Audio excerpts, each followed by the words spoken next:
집에는 창문이 참 많습니다.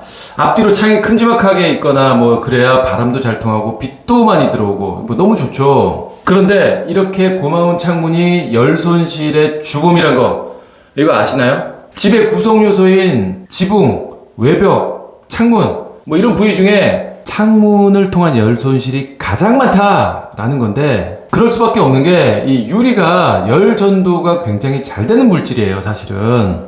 실제로 유리를 만드는 원재료가 뭐 석영, 규사 이거 녹여서 만들잖아요. 그러니까 뭡니까? 태생이 돌이에요, 유리는. 그래서 열이 얼마나 잘 견디는지 이걸 나타내는 지표값 뭡니까? 열 전도율. 유리의 열 전도율이 0.76이에요. 저 밑에 석회사암이라고 있잖아요. 이 석회사암이 0.76, 0.79예요. 거의 유리하고 비슷한 정도죠. 그러니까 유리하고 돌하고 뭐 비슷한 정도로 열을 전달해주는 성질이다. 이렇게 볼 수밖에 없는 건데, 자, 그런데 큰 유리창이 채광이나 뷰를 위해서는 이게 너무 좋은데, 그런데 이게 단열엔 반대로 너무 취약한 거예요. 그래서 기가 막힌 방법을 씁니다. 단판 유리와 단판 유리 사이에 이렇게 공기층, 여기서부터 여기까지 공기층을 넣는 거예요.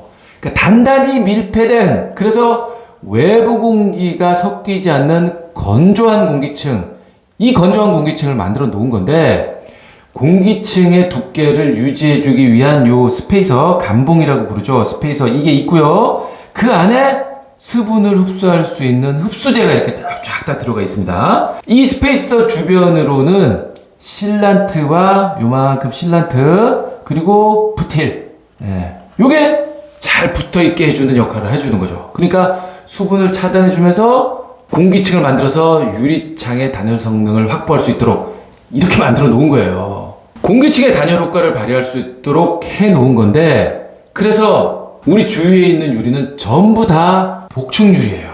복층유리. 5mm 단판 유리와 5mm 단판 유리, 그리고 이 사이에 12mm의 공기층. 그래서 우리는 이걸 22mm 유리라고 부릅니다. 5 플러스 5 플러스 12 해서 22mm가 유리의 규격인 거예요. 그러니까 다 같은 5mm, 5mm 이런 유리로 만들더라도 내부에 가둬진 공기층, 얘가 6mm, 얘는 12mm, 얘는 14mm가 들어있어요. 그러면 첫 번째 거는 16mm 복층유리, 두 번째 거는 22mm 복층유리, 세 번째는 24mm 복층유리. 이렇게 규격이 달라지고 가격도 달라지는 거예요. 실제로 이 공기층의 두께에 따라서 단열 효과가 달라지기 때문에 이렇게 되는 거예요. 무슨 말이냐?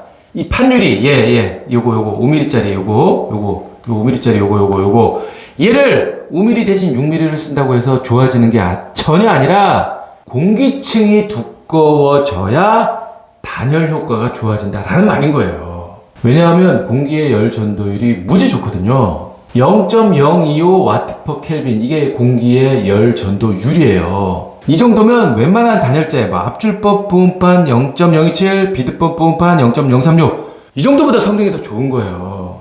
열 전도율은 낮을수록 전달이 잘 안 되는 우수한 단열재라는 거고요. 그렇다면 한번 생각해 봐야 됩니다. 이 대목에서 단열재 이 부분 이렇게 두 겹으로 붙여놨습니다. 얘가 총 18cm 두께로 붙여놨는데, 이렇게 두껍게 붙여놨기 때문에 단열 효과가 되게 좋은 건데, 그렇다면 이거 유리, 얘도 가운데 가둬둔 공기층을 그냥 저 정도로 막 두껍게 해주면 엄청나게 따뜻할 거 아니야? 라고 생각할 수 있잖아요. 그런데 이건 잘못된 생각입니다. 왜 여기 이렇게 꼴랑 12mm, 여기만 이렇게 12mm 꼴랑 해가지고 창의 열 손실이 뭐 30%네, 가장 많네, 어쩌네 하는 거냐? 그러지 말고 조금 좀 두껍게 하면 안 되느냐?